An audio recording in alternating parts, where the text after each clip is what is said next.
this is a gasser. So to start off, we did 2 pod lights on each side. These are going to be the D series from Rigid. One of them is going to be amber and one's going to be the bright white. We then went with the 30-inch SR series light bar. We had to do something that was 2 inches or less to make room for this 12K winch. That 30-inch light bar does have RGB in the back, so it does make the front end look really cool. Moving up to the hood, we added some dish lights for extra visibility, and then we wired this all into the switch pod. This is going to be the Metra 8 gang, and we set it up 2 inches on the Cognito performance leveling kit. You can really unlock a lot of your ride quality potential by finding a leveling kit that does include front coils, shocks, as well as a new track bar.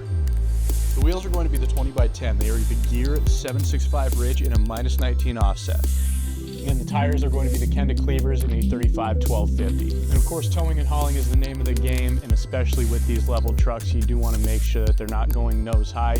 So we added the airbag kit from Airlift. These are going to be the LoadLifter 5000s, and then we added the air chuck out back for a manual fill. All right, guys, Brian, SoCo Customs, give this video a thumbs up, give us a subscribe, give us a follow, and we're going to see you in the next video.